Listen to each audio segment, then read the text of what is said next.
প্রথম মহান আল্লাহ পাকের ইচ্ছায় আমি নির্বাচিত হয়ে আপনাদের এখানে কথা বলতে পারছি। আমাদের নির্বাচনের আগে আমাদের এলাকার মানুষের কাছে যে প্রতিশ্রুতি, যে অঙ্গীকার দিয়ে আমি নির্বাচিত হয়েছি, সেই নির্বাচিত প্রতিশ্রুতি এবং অঙ্গীকার বাস্তবায়নই হলো আমার প্রধান এবং প্রথম লক্ষ্য। সেই ক্ষেত্রে আমি সর্বপ্রথমই মহান আল্লাহ তাআলার কাছে আমি এই অঙ্গীকারগুলো সহজ যেন তৈরি করে দেন এবং আমি আমার সামনে যারা দাঁড়িয়ে আছে তাদের প্রত্যক্ষ সহযোগিতা আমি কামনা করি। সম্মানিত ভাইরা,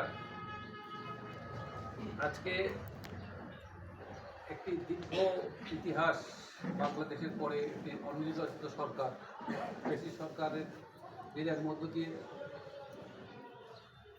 প্রায় ১,৫০০ মানুষের আত্মত্যাগ শহীদ হয়ে গেছেন। তাদের আত্মার মাগফিরাত কামনা করে আমার বক্তব্য প্রাণ দিয়ে বলতে চাই যে যারা আহত হয়ে এখনও কথা রাখছেন তাদের জন্য আমরা এই রমজান মাসে আমরা এই ইয়ার অনুষ্ঠানের শেষাংশে আলম সাহেব চেয়ারম্যান আমাদের আলিম মনোজাত করে দিয়ে আশা করি সবার সুস্থতার জন্য এবং এই দেশের আমরা যেন উত্তরোত্তর উন্নত লাভ করতে আমাদের কমিটমেন্টগুলো পালন করতে পারি। মূলত একটি এলাকা স্বনির্ভর হয়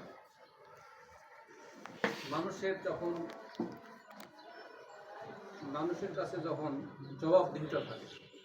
এই জবাবদিহিতা 18 বছর ছিল না। আমরা যারা এমপি নির্বাচিত হয়েছি, এখানে যারা নির্বাচিত চেয়ারম্যান দেওয়া আছে, তারা কিন্তু একটা কমিটমেন্ট নিয়ে তারা কিন্তু নির্বাচিত হয়েছে।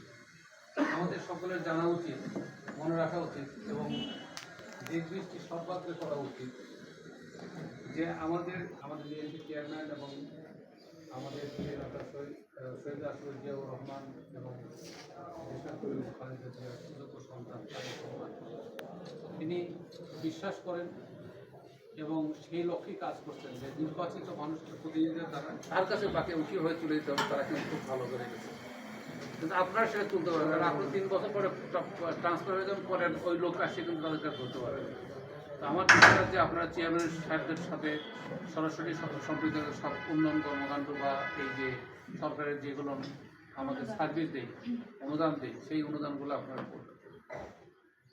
আমাদের মূল কাজটা হলো মানুষের কাছে আমাদের উন্নয়ন সরাসরি পৌঁছে দেওয়া এবং তাদের কাছে যে আমাদের মূল যা জিনিসটা, যেটা আমরা চাঁদাবাজ, এই দখলবাজ, এই যে দলবাজি, তারপরে আপনার সন্ত্রাস, মাদক, এটা মানুষ চায় যে এটা নির্মূল হোক, কিন্তু নির্মূল হওয়ার একটা পন্থা আছে। মাদক থেকে তো নির্মূল হওয়া যাবে না।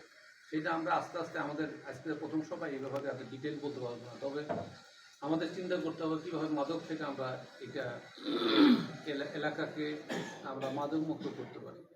সেটা যারা এর সঙ্গে সম্পৃক্ত যারা কাজ করছেন, বিশেষ করে সমাজসেবা অধিদপ্তর এবং আরও যারা কাজ করছেন, সেটা আমরা সম্পৃক্ত রেখে ডাক্তার সাহেব আছেন এখানে,